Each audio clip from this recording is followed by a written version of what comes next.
Good afternoon. My name is Hector, and I will be your conference operator today. I would like to welcome everyone to today's Starbucks Coffee Company conference call. All lines have been placed on mute to prevent any background noise. After a brief introduction, we will go directly to question and answer session. If you would like to ask a question, simply press star then the number 1 on your telephone keypad. If you would like to withdraw your question, please press star then the number 2. I will now turn the call over to Durga Dursamy, Vice President, Investor Relations. You may now begin your conference. Good afternoon, everyone, and thank you for joining us today to discuss our first quarter fiscal year 21 results. Today's discussion will be led by Kevin Johnson, President and CEO, and Pat Grismer, CFO. And for Q&A, we will be joined by Roz Brewer, Chief Operating Officer and Group President, Americas, John Culver, Group President, International, Channel Development, and Global Coffee, Tea, and Cocoa. Also present is Rachel Ruggieri, Senior Vice President, Finance for the Americas. This conference call will include forward-looking statements which are subject to various risks and uncertainties that could cause our actual results to differ materially from these statements.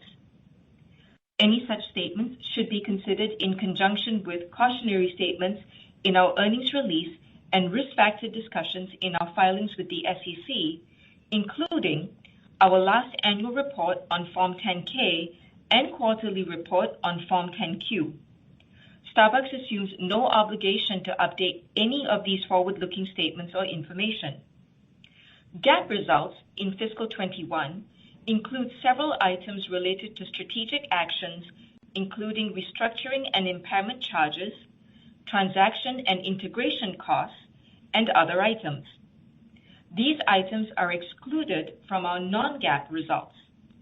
For certain non-GAAP financial measures mentioned in today's call, please refer to our website at investor.starbucks.com to find their corresponding GAAP measures, as well as a reconciliation of these non-GAAP financial measures with their corresponding GAAP measures. This conference call is being webcast, and an archive of the webcast will be available on our website through Friday, February 26, 2021. Finally, for your calendar planning purposes, please note that our second quarter fiscal year 21 earnings call has been tentatively scheduled for Tuesday, April 27th. I will now turn the call over to Kevin. Well, good afternoon, and thank you for joining us today. As I reflect on this past year, clearly, we have all been through a lot of trying times and a lot of change. And at a time when society and all of humanity are a bit fragile, I am optimistic because this year holds tremendous promise for healing. I believe Starbucks can play an important role in that healing process, bringing people together to feel connected, supporting our communities in a positive and responsible way, and advancing a more equitable and inclusive world. It was just 1 year ago this week that we temporarily closed stores across China to protect our partners and customers from the coronavirus. We quickly realized the need to establish a set of principles for navigating this virus to operate safely in a global pandemic, and then shared our principles and store protocols with every market around the world. That approach has served us well. And I'm proud to say today, our business in China recovered in Q1 in line with our expectations, and we remain on track to achieve full sales recovery of our U.S. business by the end of Q2. This journey has not been linear. And because we have operationalized our ability to monitor events in real time and adapt to the changing conditions store by store, our recovery continues to track slightly ahead of our expectations. Since the start of this pandemic, while being guided by our 3 fundamental principles, our 400,000 Starbucks partners around the world have been well equipped with tools, resources, and support to enable quick decision making at the store level. The agility with which our partners navigated an unprecedentedly complex global situation while caring for each other and for our customers leaves me as confident as ever about Starbucks' long-term outlook. Last month, when we met for our biennial investor conference, we talked about Starbucks' resilience. There were 3 takeaways from that discussion that I want to iterate as we share this quarter's results.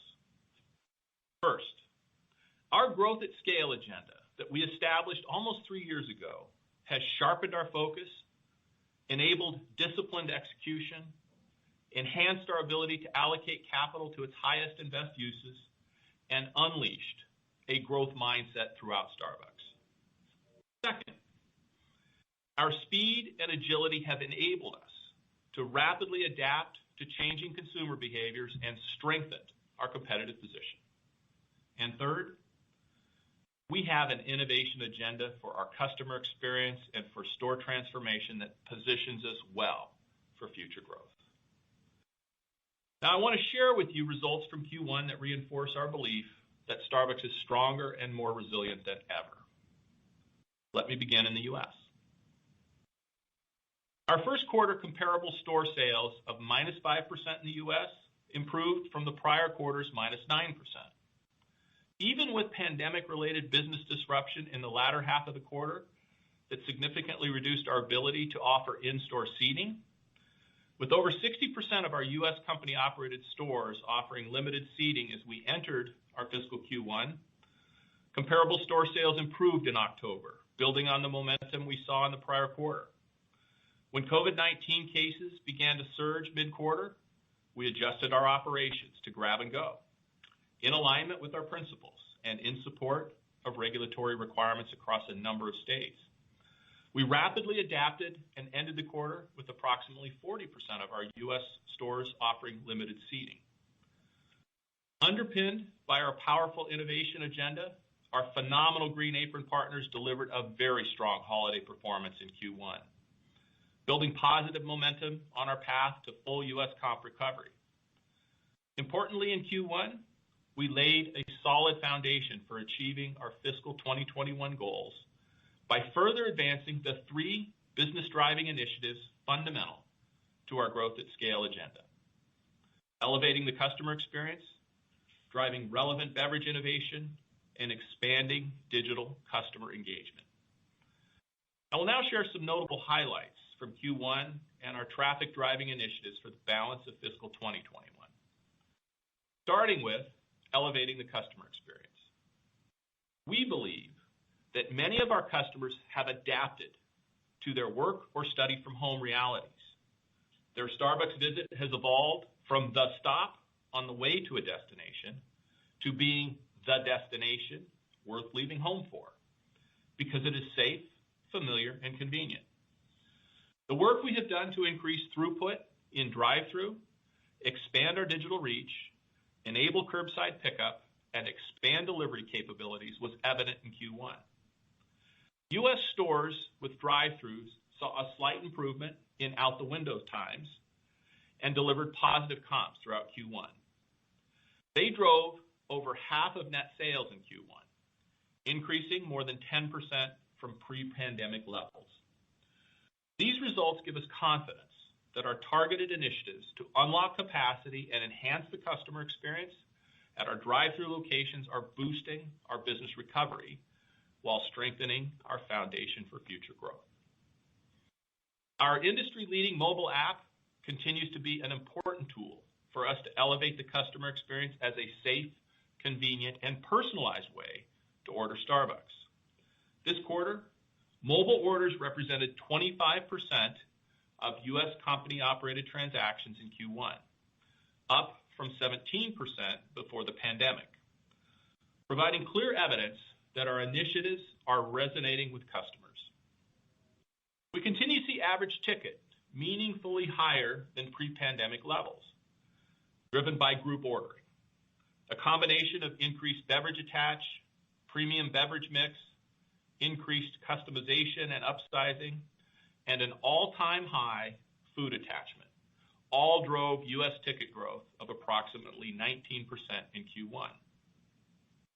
In addition, our seasonal holiday beverage lineup, combined with our creative holiday marketing, created excitement amongst our Green Apron partners and drew customers into our stores. This year, we kicked off holiday with familiar beverages, such as peppermint mocha, and of course, Starbucks Joyful Holiday Cups, a 23-year ritual. Pumpkin Cream Cold Brew's tremendous success in last quarter's lineup provided a strong prelude to the December return of the new holiday favorite, Irish Cream Cold Brew. Our cold beverages continued to resonate with customers, led by iced white chocolate mocha, iced chai latte, and vanilla sweet cream cold brew, with all three delivering positive year-on-year growth. Food outperformed our expectations in Q1, driven by strength in breakfast wraps, the Impossible Breakfast Sandwich, and holiday bakery items such as the Snowman Cookie, and of course, my grandson's favorite, cake pops. Finally, we saw accelerating growth of digital customer relationships and customer engagement, a key highlight of the quarter. Following our successful launch of Stars for Everyone in Q4, Starbucks Rewards achieved phenomenal results in Q1, providing a strong foundation for growth in fiscal 2021 and beyond. Our 90-day active Starbucks Rewards member base, to whom we directly communicate and provide personalized offers, increased by 2.5 million members in Q1 to a record 21.8 million. Now, this result surpassed our pre-COVID member base, representing a 15% increase relative to the same quarter in prior year. I'm also happy to say that this holiday season, Starbucks card activations, the cornerstone of our holiday gift program, exceeded our expectations. Starbucks cards are a customer favorite for holiday gifting and are widely available through our stores and other distribution channels, including digitally. The success of Starbucks cards illustrates the strong emotional bonds that we've created with customers and the relevance of the Starbucks experience, even in the current environment. As the number of active Starbucks Rewards members grew during the quarter, so did their engagement. Rewards customers contributed 50% of U.S. company-operated sales in Q1, up from 43% last year, before the onset of COVID-19, and up from 47% in the prior quarter, demonstrating our loyal customers' resilience and affinity for Starbucks. Any way you look at it, our first quarter results were quite strong in the U.S., particularly considering the headwind we faced from the current surge in COVID infections. We'll now move on to China, our second lead growth market.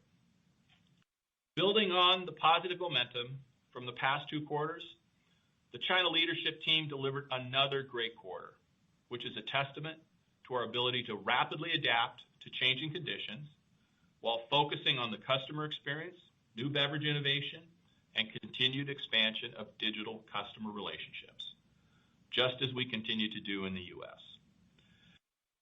We delivered an impressive positive 5% comparable store sales growth in Q1.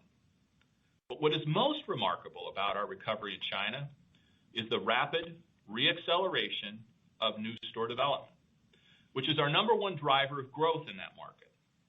I'm pleased to share that in Q1, we opened almost 160 stores and crossed the 4,800 store milestone. That equates to 13% growth in net new stores over the last 12 months, which is particularly impressive considering that we suspended new store development activities for a couple of months at the onset of the pandemic in China. We entered 15 new cities in the quarter, and stores in these cities are off to a strong start, with customer traffic outperforming that of new stores in other cities in China. The performance of these new stores underscores our continued confidence in the long-term growth opportunity for Starbucks in China. We continue to dramatically expand digital customer relationships in China through the Starbucks Rewards program, as evidenced by the number of 90-day active rewards members growing to 15.4 million in Q1, a record increase of 51% versus the prior year and 14% over the previous quarter. In addition, we achieved record sales for this year's Double 11 campaign, which grew by 86% versus last year. And we also set a single-day retail sales record on our Starbucks Rewards Members Night. Member engagement campaigns and additional functionalities launched through our Starbucks app and mini apps boosted member engagement and frequency throughout the quarter. In fact, with Starbucks Now mobile order and pay services available across 99% of our store base, and with Starbucks Delivers in 85% of our store base in China, mobile order sales mix hit a record 30% of the company's China sales, up from 26% in the last quarter, with 14% driven by Starbucks Delivers and 16% from Starbucks Now. Rewards customer engagement continues to grow as mobile ordering has more than doubled in China over the past year. Starbucks remains Chinese consumers' first choice in the away-from-home coffee category and is the most talked about coffee brand on social media in China. The brand is stronger than ever in our fastest growing market. And finally, a few comments on our channel development business. The strategic value of our channel development segment in the current environment is clear.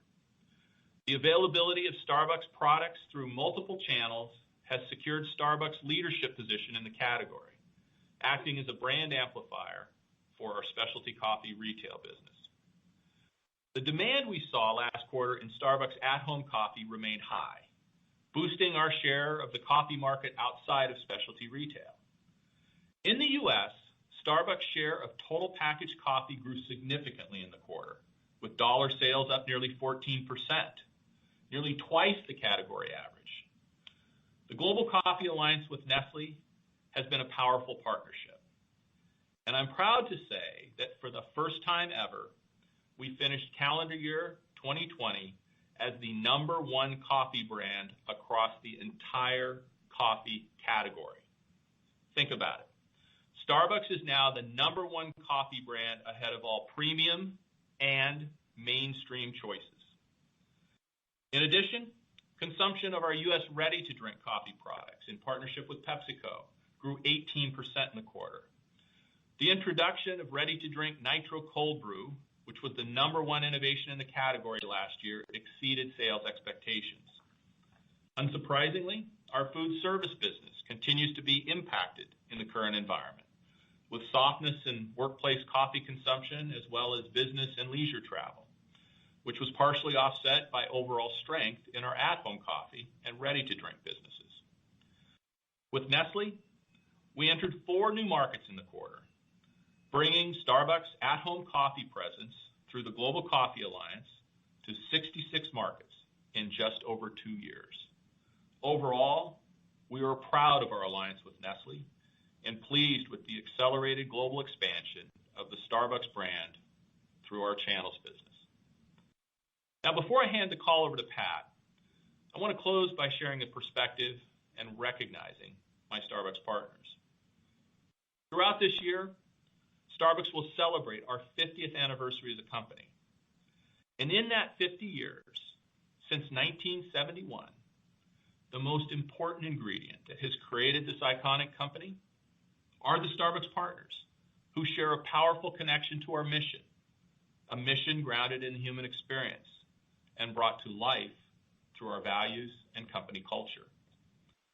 It is those same Starbucks partners who are navigating a global pandemic, caring for one another, creating welcoming experiences for our customers, showing up in our communities, bringing new ideas and accelerating innovation, and rapidly adapting to our new reality every step of the way, showing the compassion and courage necessary to transform into this new version of Starbucks, a company that is more resilient, stronger than ever, and fully committed to a bright future full of adventure, growth, and positive impact on those we touch.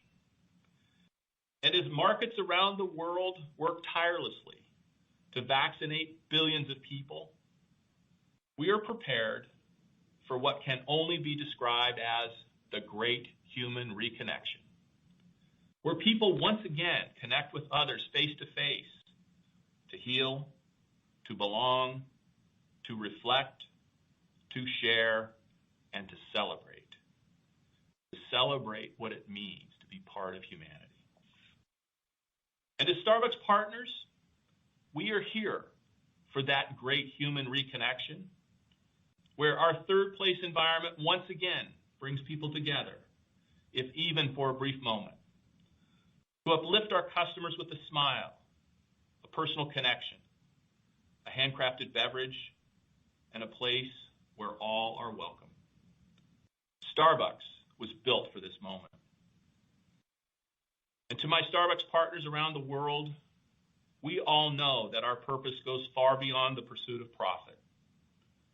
This is our moment, and I am proud to be your partner and grateful for everything you do for Starbucks, for each other, for our customers, and for the communities we are all a part of.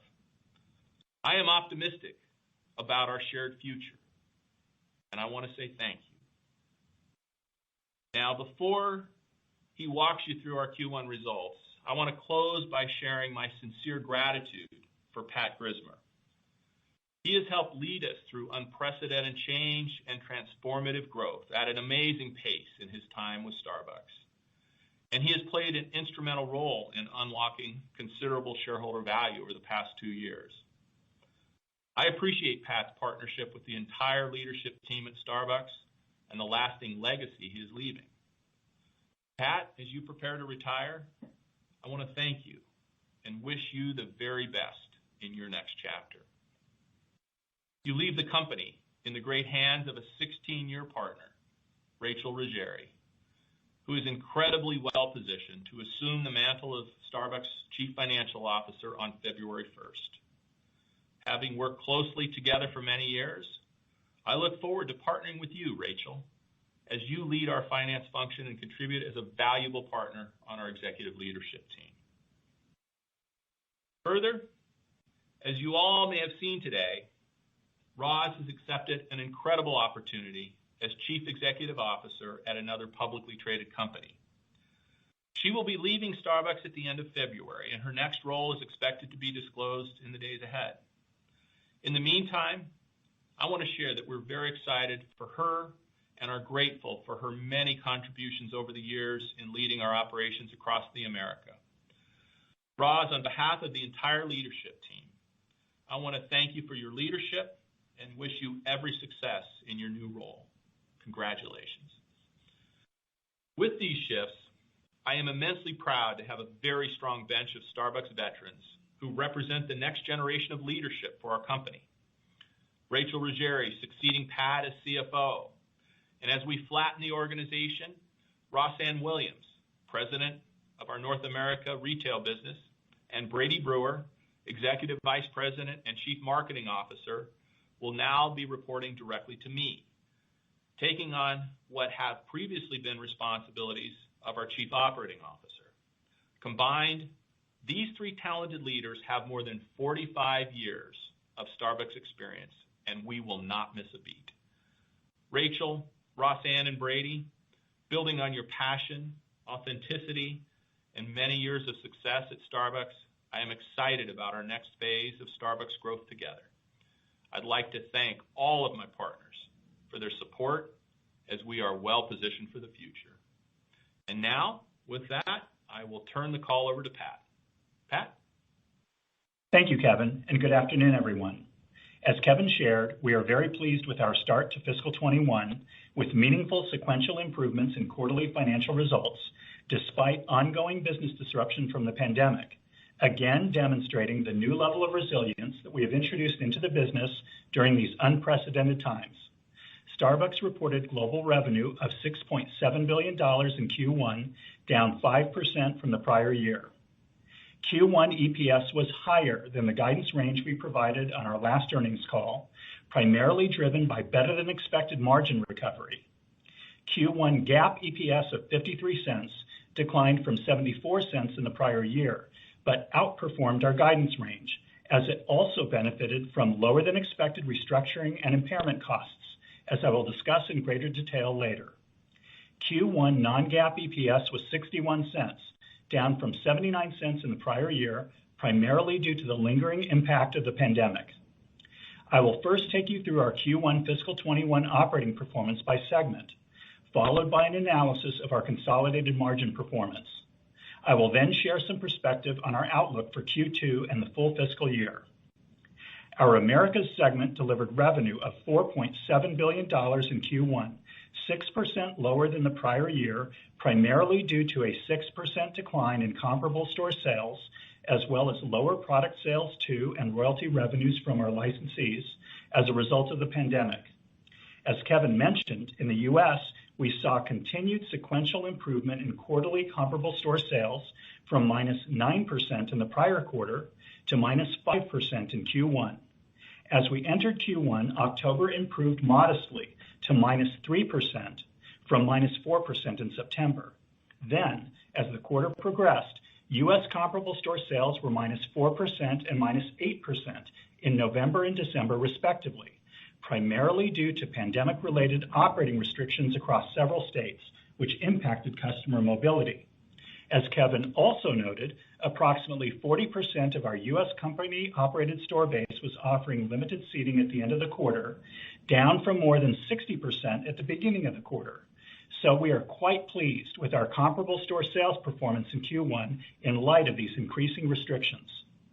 America's Q1 non-GAAP operating margin contracted 320 basis points from the prior year to 18.8%, primarily due to the impact of COVID-19, including sales deleverage and additional costs incurred, as well as growth in retail partner wages and benefits.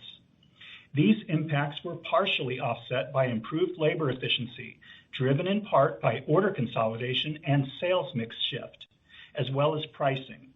Notably, this represented a significant improvement from the previous quarter's non-GAAP operating margin of 16.7%. Moving on to international. The international segment delivered revenue of $1.7 billion in Q1. Excluding a 5% favorable impact of foreign currency translation, the segment's revenue in the quarter was flat relative to the prior year, reflecting 8% net new store growth over the past 12 months, offset by lower product sales to and royalties from our international licensees, as well as a 3% decline in comparable store sales, primarily due to COVID-19, inclusive of a 3% VAT benefit. In China, comparable store sales grew 5% in Q1, including VAT favorability of nearly 5 percentage points, or slightly positive when excluding the impact of VAT for the quarter. In line with our previous outlook, we substantially recovered our sales in China by the end of calendar 2020, even when excluding the temporary VAT benefit, demonstrating the strength and resilience of the Starbucks brand in our fastest growing market. In December, China's comparable store sales were up 4%, or only slightly negative when excluding the nearly 5 percentage point VAT exemption benefit for the month, an improvement from both October and November when excluding each month's VAT exemption benefit and setting aside the Mid-Autumn Festival seasonal shift that benefited October. International's non-GAAP operating margin declined by 100 basis points to 20.4%, mainly due to sales deleverage as a result of the pandemic, partially offset by improved labor efficiency. Much like the Americas, this represented a very significant improvement from the previous quarter's non-GAAP operating margin of 16.3%. On to channel development. Revenue was $371 million in Q1, a decline of 25% from the prior year, primarily due to a 22% unfavorable impact of Global Coffee Alliance transition-related activities, including a structural change in our single-serve business. When excluding the impact of these transition-related activities, channel development's revenue declined by 3% in Q1, mainly driven by the adverse impact of COVID-19 on the segment's food service business, partially offset by growth in our ready-to-drink business. The segment's non-GAAP operating margin expanded to 48.7% in Q1 from 36.6% in the prior year. Normalizing for the 840 basis point impact of Global Coffee Alliance transition-related activities I just mentioned, Channel Development's operating margin expanded 370 basis points in Q1, driven primarily by the strength of our ready-to-drink business. Finally, at the consolidated level, non-GAAP operating margin was 15.5% in Q1, down from 18.2% year over year, but a substantial improvement from 13.2% in Q4. Unsurprisingly, much of the year-over-year reduction in our operating margin for Q1 was due to sales deleverage attributable to COVID-19, as well as growth in wages and benefits, partially offset by store labor efficiencies and pricing in the Americas. Moving on to our guidance for fiscal 21 and starting with GAAP EPS. In Q1, GAAP EPS was 16 cents higher than the upper end of our guidance range, primarily reflecting lower than expected restructuring costs related to our trade area transformation initiative. This upside was attributable to two things. First, a shift in the timing of store closures to future quarters. And second, a reduction in average restructuring costs per closed store. As we expect these lower restructuring costs to sustain, we are raising our full year fiscal 21 GAAP EPS guidance by 8 cents from a range of $2.34 to $2.54 to a new range of $2.42 to $2.62, both inclusive of approximately 10 cents for the 53rd week. Now moving to non-GAAP EPS guidance. Our strong start to the year, combined with a tailwind from foreign currency translation as evidenced in our Q1 results, provides optimism that we have the potential to exceed our full-year non-GAAP EPS guidance, barring, of course, any new significant and sustained waves of COVID-19 infections and any major economic disruptions. However, given where we are at in our fiscal year with 3 quarters to go, and considering that we're continuing to see volatility from the pandemic, we believe it is prudent to provide a comprehensive guidance update with our second quarter earnings report, by which time we'll have much better visibility to full year results. Therefore, setting aside the updated fiscal 21 GAAP EPS guidance I just mentioned, we reaffirm all other full year fiscal 21 guidance for now, including non-GAAP EPS in the range of $2.70 to $2.90, again inclusive of approximately 10 cents for the extra week. We will, however, provide guidance for selected Q2 metrics, given our better visibility to near-term trends, which provide further evidence of recovery in line with our overall expectations. In the U.S., we expect to report a comparable store sales decline of approximately 2% for the month of January, representing a marked improvement from December's 8% decline. Then, as we lap material adverse COVID-19 impacts in the month of March, we expect U.S. comparable store sales growth of approximately 5% to 10% for the second quarter. This is consistent with our previous outlook that we would achieve full sales recovery in our U.S. business by the end of Q2, with a 2-quarter lag beyond that before we expect to see full margin recovery. In China, we are seeing another wave of COVID-19 infections in selected provinces and a corresponding impact to customer mobility and store operating protocols. In addition, we started to lap material adverse COVID-19 impacts last week, and this will continue through the remainder of Q2. Combining these two items, we expect to report a comparable store sales decline of approximately 7% for the month of January and comparable store sales growth of nearly 100% for the second quarter, reflecting very significant lapping effects in the months of February and March. On a 2-year basis, that would equate to roughly flat compound growth in the second quarter as we move through the 1-year anniversary of COVID-related store closures and return to our long-term growth algorithm in China.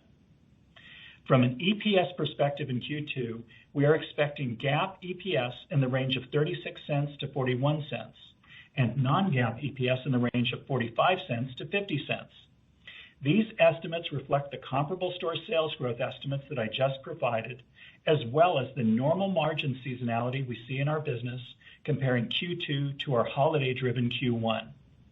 To be clear, except for GAAP EPS, the rest of our full year fiscal 21 guidance metrics are unchanged from what we communicated with our Q4 fiscal 20 quarterly earnings report. This includes our expectation that our retail operating segments will deliver significant margin improvement on a non-GAAP basis as fiscal 21 progresses, yielding meaningfully higher EPS in the third and fourth quarters than the first 2 quarters of the year. To summarize, we are delighted with the pace of business recovery in Q1 and the momentum that it provides for fiscal 21. Our China market has substantially recovered, although it is experiencing recent volatility, and our U.S. business is on track to fully recover in the current quarter as we previously communicated. As a result, we remain confident in the strength of our brand and the durability of our growth model.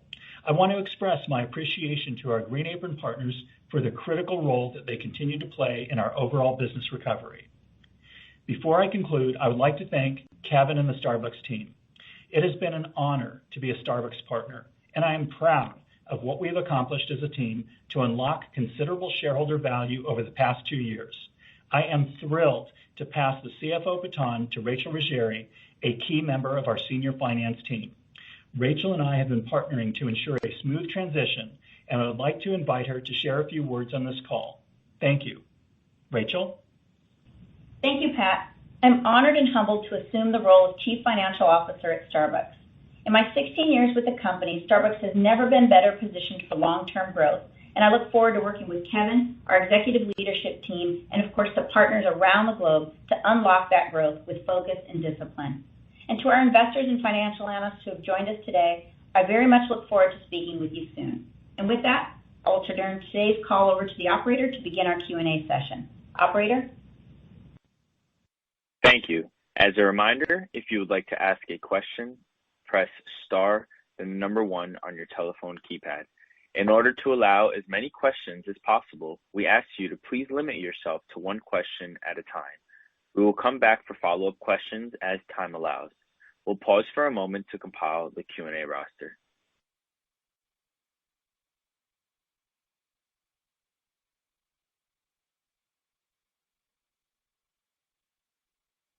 Your first question comes from John Glass with Morgan Stanley. Please proceed with your question. Thanks very much, and congratulations to Pat and Roz on your new ventures. Good luck, and we'll miss you. Pat or Kevin or Roz or all three, how do we think about the dynamic between check growth and traffic growth in the coming quarters? I mean, we've never seen this kind of dynamic where traffic has fallen so much, check has gone up. How do you think it just sort of just normalizes, or is it chance, or is there programs to continue to get that check benefit even as traffic recovers? So maybe there's an outperformance on comp on that basis. And Pat, how much benefit to margin has that decline in traffic and bundling of orders benefited? How do we think about the margin impact as traffic comes back, but maybe those check averages come down over time? Yeah, John, this is Kevin. Let me share a perspective on that. First of all, a big reason for the increase in ticket is group ordering. And certainly as we have grab and go and customers are looking for safe, familiar, convenient experiences, customers are coming in and they're purchasing, multiple beverages, multiple food items, for larger groups than in the past, which is why, traffic is down and ticket is up. That said, I think as we start reopening seating in our stores, as vaccinations continue to propagate around the world, we're going to see that normalize. But I do think there's going to be a long-term positive impact on ticket.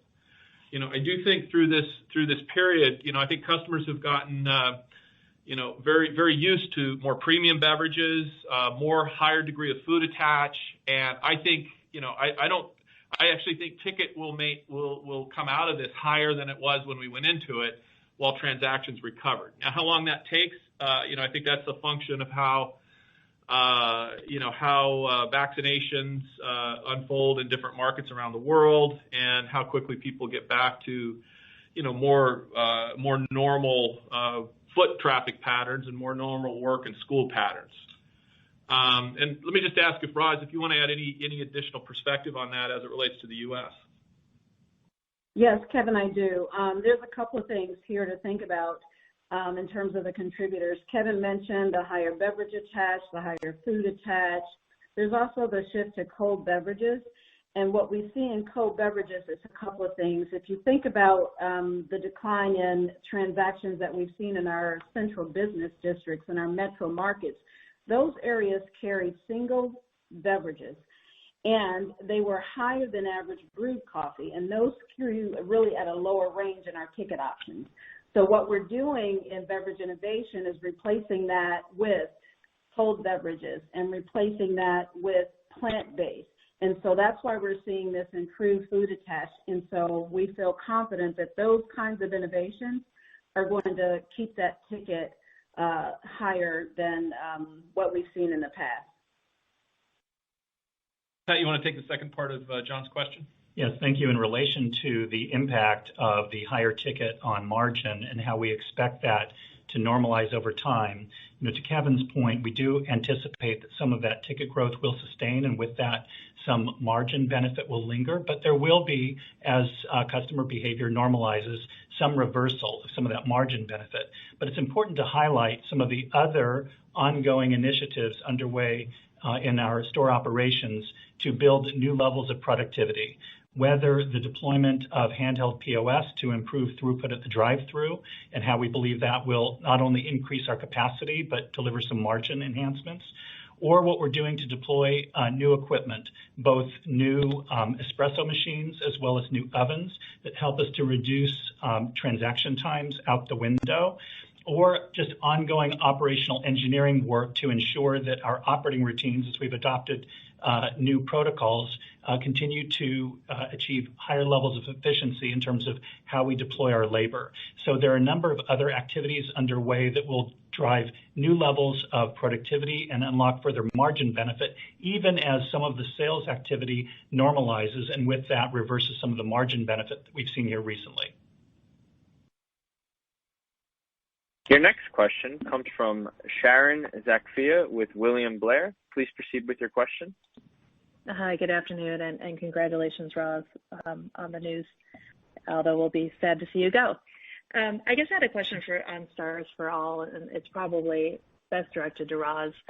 As you rolled that out, clearly you saw the membership jump in the U.S. I mean, how much of that is directly related to Stars for All, if you could kind of quantify that? And then any kind of quantitative elements on potentially how these Stars for All members differ from pre-existing cohorts of members, and how you've kind of trended in potentially upselling them to the higher level of Starbucks Rewards. Great. Thank you, Sharon, for that note of congratulations. So just a little bit on SFE. The story behind SFE is we provided for our customer base the option for payment removal. And we knew that was one of the most significant frictions that we had in growing our Starbucks Rewards members. So, this strong member growth that we're seeing is not only surpassing our pre-COVID highs, but it's pushing well behind. And you saw the numbers, 22 million active members. That's up 15% year over year. And it's helping us really fuel the all-time highs that we're seeing in Starbucks Rewards as they convert. And right now, our Starbucks Rewards percent of tender is reaching nearly 50%, as Kevin mentioned. So we are seeing some significant improvement with Stars for Everyone. Also, too, quarter over quarter, our mobile app downloads grew by plus 5%, and our acquisitions grew 13%. So we're seeing some significant movement in there in terms of how the conversion rate. The other thing you asked for, if there's any qualitative difference between who we're seeing coming in, we're just seeing, just an expansion of our customer and just more love for the brand as we apply SFE. And so really, we don't have the exact numbers in terms of qualitatively how they differ. We just know that we have addressed a significant concern with payment removal. So we're pleased with what we see so far.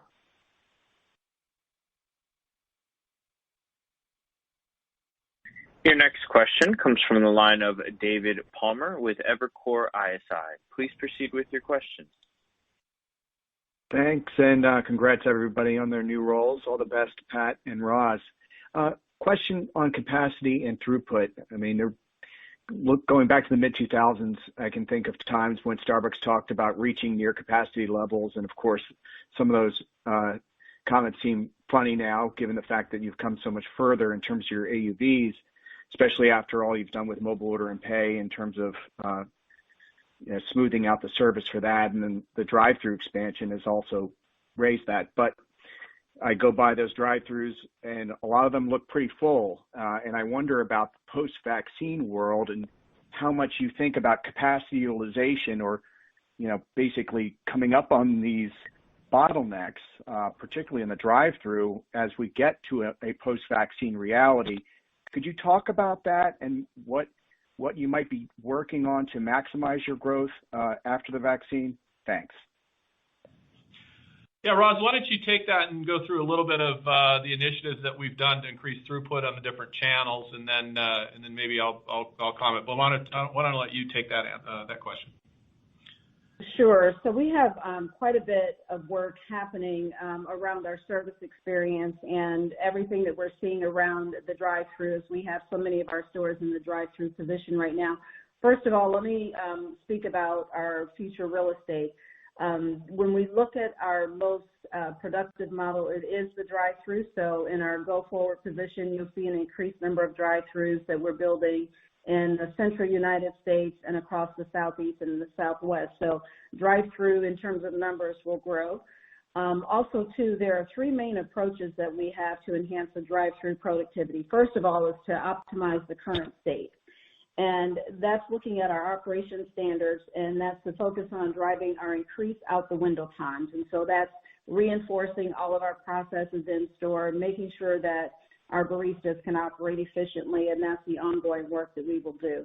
The second piece is we're developing and testing some drive-through forward solutions, and that includes our handheld POS, which right now we have about 300 drive-through stores with handheld POS, and we'll have 500 of those stores by the end of February.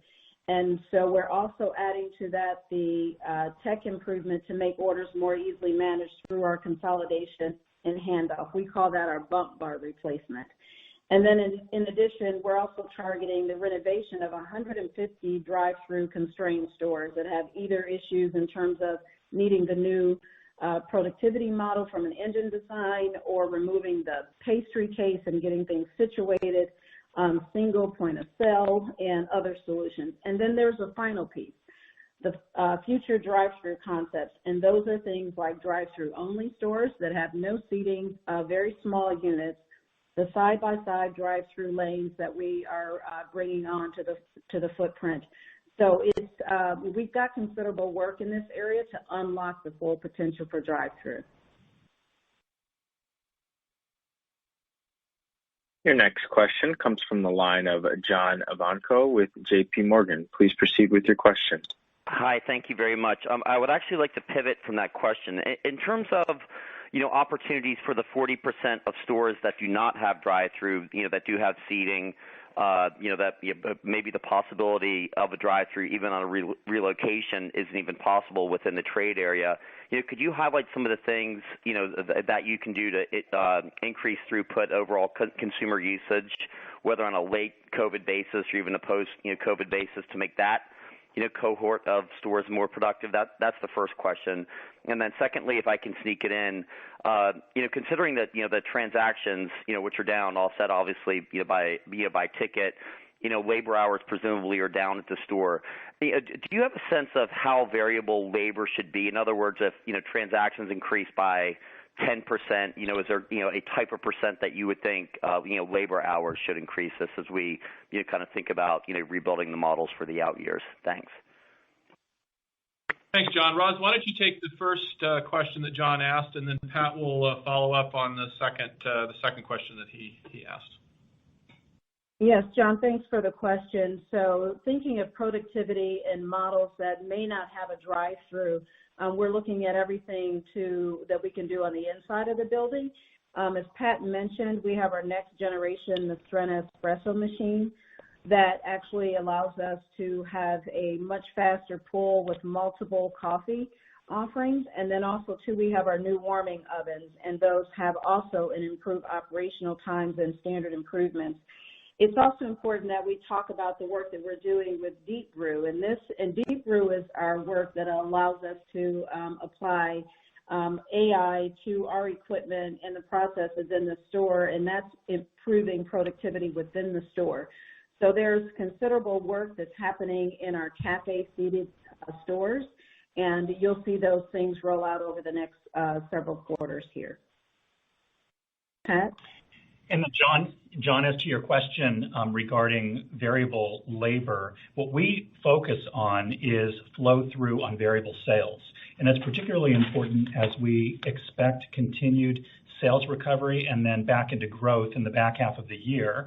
And even as we continue to make significant new investments in the middle of the P&L in order to unlock future growth opportunity, we fully expect very meaningful sales leverage that comes with what we target as an approximate 50% flow through on those variable sales. And that includes what we derive by way of leverage on fixed labor.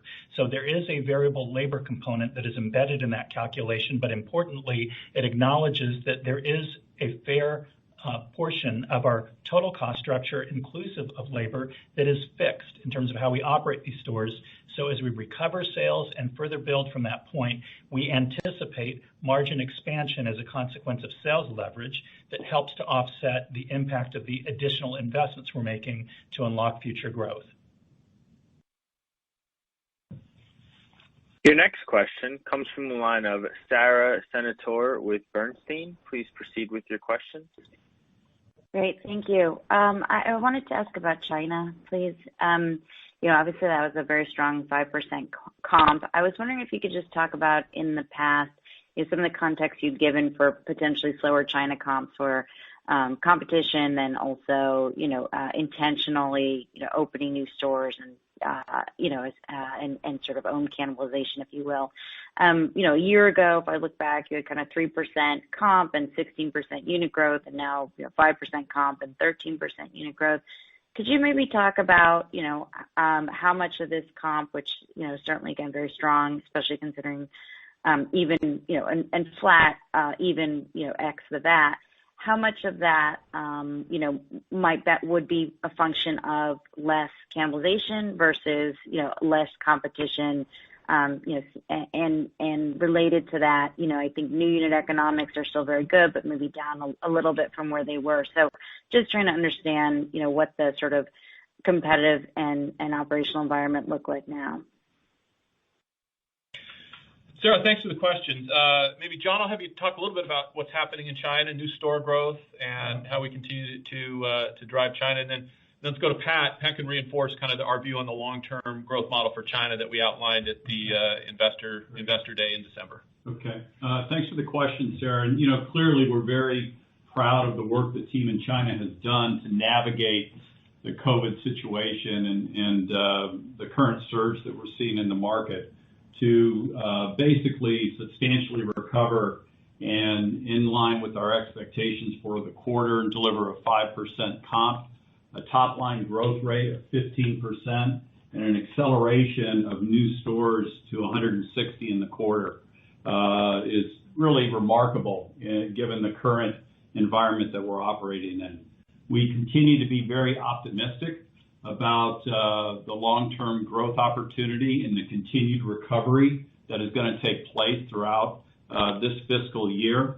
Our new stores continue to perform very well. As I said, we opened 160 stores, 13% growth over the last 12 months, and that includes a time period where we slowed down or halted all store growth as we navigated the COVID crisis beginning last year at this time. We're seeing really strong performance and uptick with the Starbucks Now expansion. We're opened 24 stores in 9 different cities in the quarter, and we have a total of 40 stores, and we'll continue to expand that concept. And then the last piece beyond the store piece is the acceleration of digital. and the digital footprint. And Kevin hit on this a little bit in his comments, but this is also fueling the growth during the pandemic as we navigate. Our 90-day actives increased to 15.4 million members. That's 56% increase over the previous year, and that's 14% increase over the previous quarter, which is great. And then clearly mobile order sales mix at 30%, with MOP at 16% and deliver at 14% is strong growth. So our total mobile order sales are now 2 times what they were last year at this time. So, clearly we have put in place a model that has been able to navigate the pandemic environment, and we feel very optimistic in delivering the guidance that Pat put forward of achieving the 100% comp for the second quarter and relatively flat growth on a 2-year basis for the market.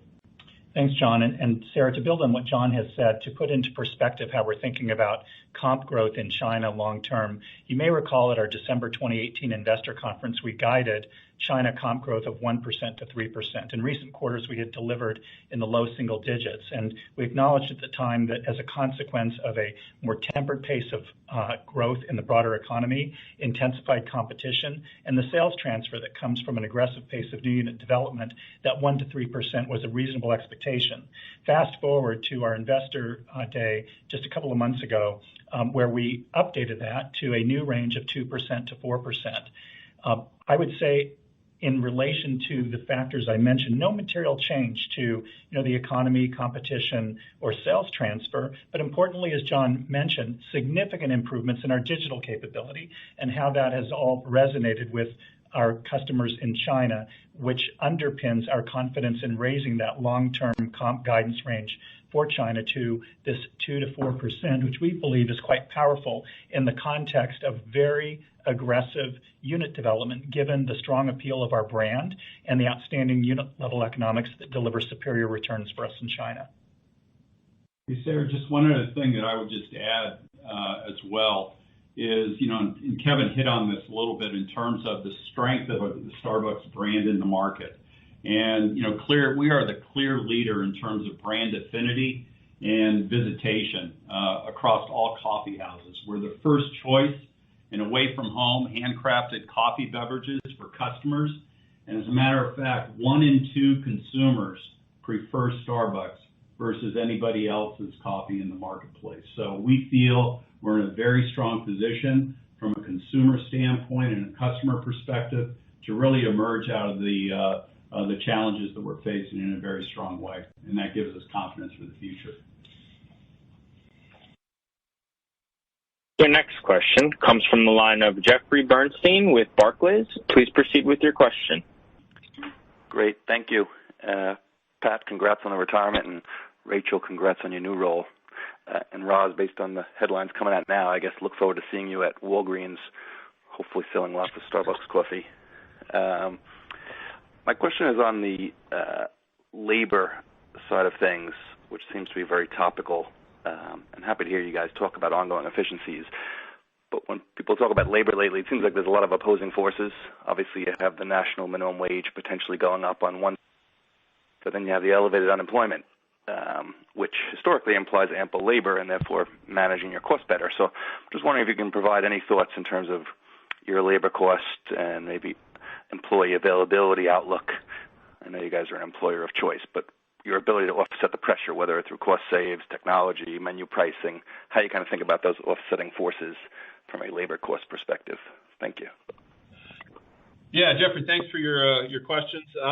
Let me kind of lead off with the perspective, and then I'll hand over to Pat to put some numbers around it. But fundamentally, look, we believe in investing in our partners. It is our Green Apron partners who create that experience for our customers, and so we know when we invest in our partners and put them in the position to do the best job they can in serving our customers, that our customer connection scores go up, and our traffic goes up, and our sales go up.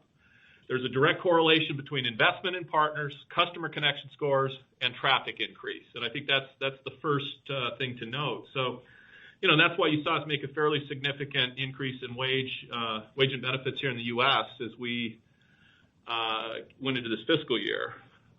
Second, then, we find ways to help offset some of that in two ways. Number one is just productivity and throughput. We have a 20,000 square foot Trier Center. We call it our Trier Center. And think of it as a Silicon Valley incubation lab right downstairs here in Seattle. And we have some of the world's best human-centered design engineers that work down there with our partners to find ways to help them improve that productivity. Oftentimes it has to do with the store layout. Oftentimes it has to do with the equipment. What kinds of ovens? How can we make things easier for partners to do their jobs? And so that helps offset some of that increase in wage. And then the other is automating administrative tasks. Things that, whether it's we've got Deep Brew helping automate inventory management in stores, helping reduce the amount of time that partners have to count inventory and fill out forms, and now technology is playing a role doing that. Other examples, our Mastrena 2 machines that we're putting in our stores are instrumented with Internet of Things sensors in them, and those sensors, every shot of espresso, it sends telemetry data back to our data center, and through machine learning, we can predict when one of our Mastrena machines needs to be maintained or needs to be cleaned or calibrated. And by doing that, we prevent the situation where perhaps a partner comes to open the store in the morning and one of the Mastrena machines is down. So technology to automate administrative tasks and help provide the best environment for our partners to do what they do best, which is handcrafted beverages and connecting with our customers. And then the way that we get productivity by just thinking about the human-centered design experience we create for partners in the stores. That helps offset the increase. And Pat, I'll hand to you to help add a little bit more numerics around that. Thank you, Kevin. What I would add is that much the same way I talked about China is how we're thinking about the U.S. in relation to improved comps on the back of investments we're making in the brand, with investments in our store partners being a critically important investment. And to put that in numerical terms, a couple of years ago when we guided at our Investor Day, at the time, a 3 to 4% comp expectation for our U.S. business. More recently at our Investor Day, we raised that to a range of 4 to 5%. And that is entirely the result of our confidence in the returns that we will get on these investments, led by investments in our partners, but also significant investments in our digital platforms, and what that does to unlock the full sales potential of a Starbucks brand, yielding significant sales leverage that not only pays for these investments, but enables what we continue to expect by way of modest annual margin expansion, which is a fundamental part of our ability to convert revenue growth long-term of 8 to 10% to operating income growth of 9 to 11%. So as Kevin mentioned, all of these things work together, investment combined with productivity to combine further with sales leverage to land the ongoing margin expansion that forms a fundamental part of our overall earnings growth model. Your next question comes from the line of Andrew Charles with Cowen. Please proceed with your question. Great, thank you. Just to echo everyone else, Pat and Roz, best wishes in your next chapter, and Rachel, good luck in your new role as well. Kevin, a question for you following the announcements that Roz and Pat will be departing in the coming weeks. While the business will be in the very capable hands of partners that have been with Starbucks for over 15 years, where are you going to be leaning in the near term to help ensure continuity in the recovery? Yeah, Andrew, thanks for the question. Certainly, on the CFO side, Rachel's been a long-term Starbucks partner in our finance organization and supporting the Americas. She is fully up to speed on Starbucks and all things related to driving this business. And so, great confidence there. And, in Roz's organization, as I flatten the organization, I'm going to take Rossann Williams and Brady Brewer direct to me. Rossann has been running our U.S. North American business now for over 2 years, doing a great job on that, and Brady is our Chief Marketing Officer. So, certainly I think that stability of leaders running North America, and the stability of Rachel and her knowledge of the Americas and stepping into the global CFO role gives me great confidence. And, I'll say this, we've got a very strong bench of talent in Starbucks. And what you're seeing is the next generation of leadership stepping into these roles. And I've got great confidence in them. And so certainly I'm going to continue to do what I do, which is we work as a leadership team. We work together as a team based on trust, transparency, and teamwork. And these leaders, Roseanne and Brady have been on the executive leadership team now for over a year. Rachel will join us on the leadership team, but we won't miss a beat. And, we're very grateful to both Pat and Roz for their contribution, because not only did they contribute, but they also built great successors in their roles. And I'm very grateful. Your next question comes from the line of David Tarantino with Robert W. Baird. Please proceed with your question. Hi, good afternoon. My question's for Pat, and it's related to the upside in your Q1 earnings performance relative to the guidance. Pat, could you maybe unpack the factors that drove the upside relative to what you were thinking at the start of the quarter or whenever you gave the guidance? And then also, can you give us some perspective on whether that upside reflects maybe benefits that are coming in earlier than you anticipated or greater than you anticipated? And I guess the context of that second part is, how should we think about this flowing through to the 2022 outlook, for example? Yes, thank you, David. So we were very pleased with our Q1 result, with non-GAAP EPS exceeding the midpoint of our guidance range by approximately 8 cents. Picking that apart, about 5 cents of that favorability was driven by our business segment performance, including better than expected margins in both the Americas and International. Another 2 cents we'd attribute to favorable foreign currency translation, and the remaining 1 cent attributable to a lower than expected tax rate, which is driven by unplanned discrete tax benefits. As to the business performance, we do expect that momentum to sustain balance of year. So as I mentioned in my prepared remarks, we believe that it is possible that we could deliver full year results ahead of the guidance we've given. However, when you consider where we're at in our fiscal year with 3 quarters to go, and when you also consider the continued volatility in the operating environment, it's prudent to hold at this stage, and that's what we've chosen to do. We've decided to hold our full year non-GAAP guidance until we close Q2 and have half the year under our belt. We will then have much better visibility to the back half of the year and can make a more considered call on what guidance update may be appropriate at that point in time.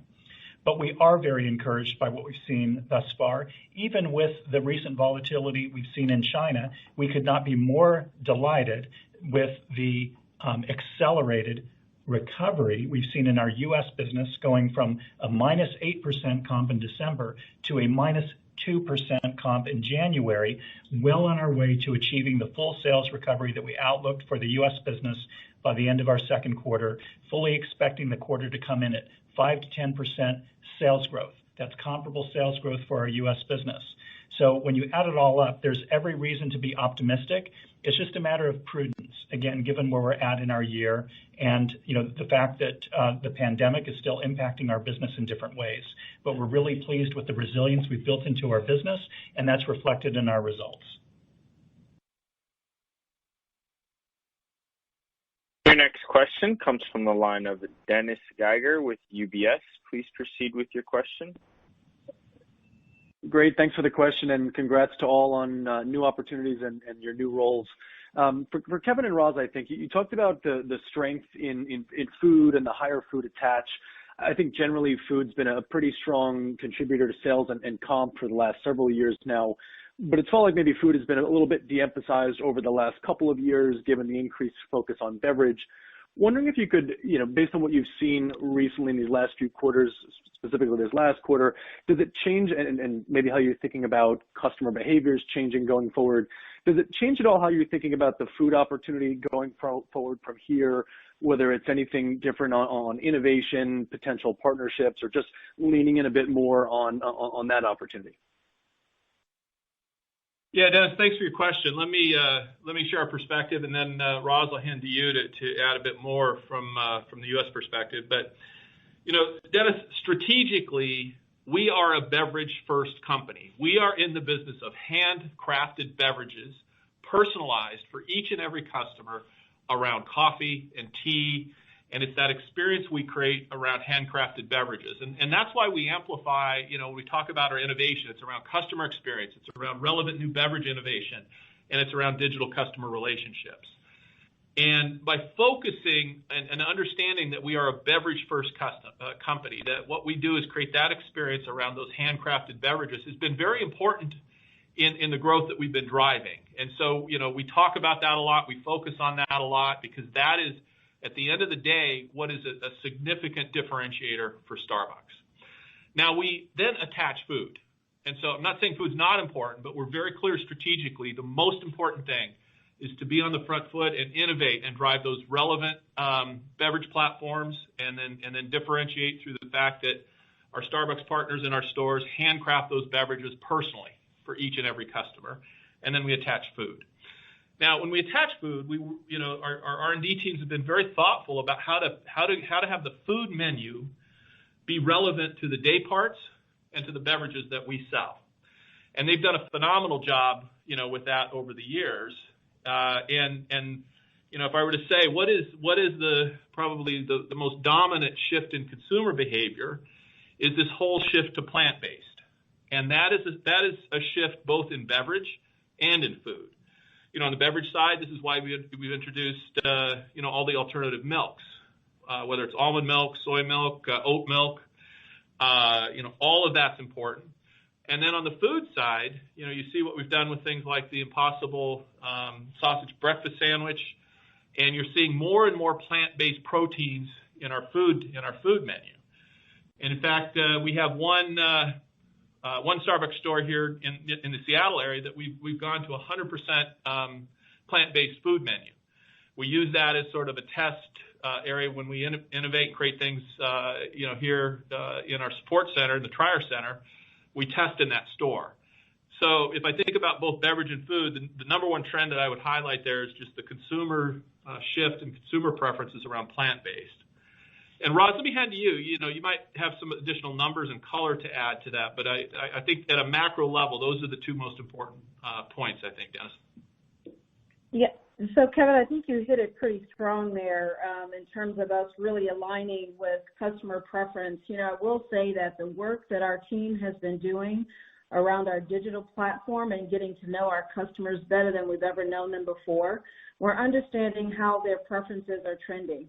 What this is also allowing us to do is to make great coffee as well, because now we're learning how to match and pair coffee with great food and beverage items so that we bring together both a food and beverage combination. So the work ahead of us by no means minimizes food. Actually, we see it as a golden opportunity for us to just further expand our presence and create quality food, attach items to go along with great coffee.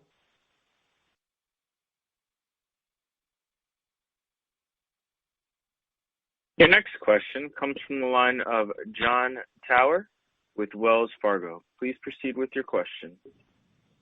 Awesome. Great. Thanks. Just quickly, clarification and a question. First, the clarification on the slower pace of store closures that, Pat, I think you mentioned earlier in the transcript. Is there an expected revenue impact in 21, and does the 40 basis point margin benefit still stand from those closures? And then my question is on the China loyalty members and the platform. Obviously, very impressive growth here, and I was hoping maybe you could offer some insights into how customers in that market are using the brand now versus the past, perhaps differently. You're seeing either day part changes or ticket growth, and I know obviously COVID might be muddying the visibility here and exactly understanding what the trends are. But if you could offer some insights into day part usage, ticket growth, obviously frequency changes around the platform, that would be great. John, thanks for your questions. We'll have Pat take the first clarification that you asked for, and then John Culver will comment on China loyalty member behaviors. Pat? Yes, thank you, Kevin. So, John, with respect to trade area transformation progress, as of the end of Q1, we had completed approximately 1/3 of the store closures included in our trade area transformation initiative and expect to complete the majority of remaining closures by the end of this fiscal year as originally planned. So there has been a bit of a delay relative to what we had anticipated at the beginning of the year, and that's entirely a function of how thoughtfully the team is continuing to refine the store closure plans based on how we read the impacts we're seeing from stores as they are closed in terms of both sales transfer and margin, with a view to continue to optimize as we go. But we're as committed to that program now as we were at the start of the year and even back to June when we first announced it and then subsequently expanded the program. As to the margin impact, we continue to expect about a 40 basis point improvement to our consolidated margin or our enterprise margin on a full year basis. So even with a slight delay to some of the closure activity, we continue to expect meaningful margin expansion as a result of this initiative. And John, to your question on China and the digital and what we're seeing, a little bit deeper dive on it. First off, the day part impact, we're really seeing an uptick in the morning day part. But pretty much the recovery is taking place across all day parts consistently. But from a digital mobile order and pay perspective, we are seeing an uptick on the morning side. In terms of the ticket, as it relates to digital, we are seeing ticket consistent with what we've seen previously.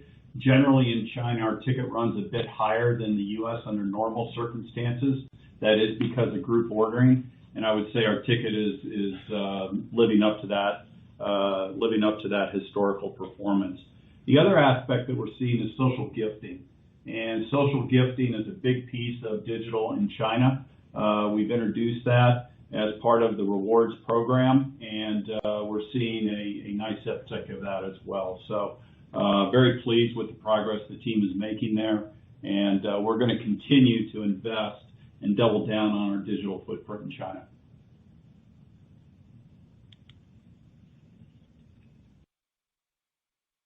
The last question comes from Chris O'Cull with Stifel. Please proceed with your question. Thanks, and thanks for getting me in. Pat, my question is related to the plant-based beverages. Is the shift to plant-based beverages a positive for margin on the beverage side, or does it compress the profitability relative to milk-based drinks, all else equal? And how does continued optimization of the supply chain impact that dynamic over time?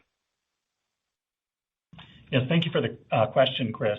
I would say that from a margin perspective, currently the impact is a little bit of a push because while there is incremental cost associated with those alternative milks, we do charge a premium, and so that helps to mute the impact to margin. I would say much longer term, it remains to be seen. A lot of it will depend on how consumers increasingly migrate to those alternative milks, not just in our business, but broadly, in a way that supports increased production, which should over time reduce the cost. And then we have the opportunity to reevaluate whether at some stage it makes sense to change our pricing practices.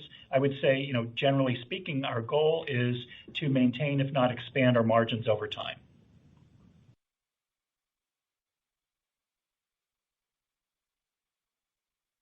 And that was our last question today. I will now turn the call over to Mr. Johnson for his closing remarks. Well, I want to thank you all for joining us today, and I also wanted to invite you to join us on March 17th for our annual meeting of shareholders. It will be a virtual meeting where we will celebrate Starbucks and reflect on our journey over the last 50 years since the founding of the company in 1971, while at the same time looking forward to a very bright future. And we hope you enjoy that you join us for that virtual meeting, and we'll look forward to seeing you or participating with you on March 17th. Thank you, everybody. This concludes Starbucks Coffee Company's conference call. You may now disconnect.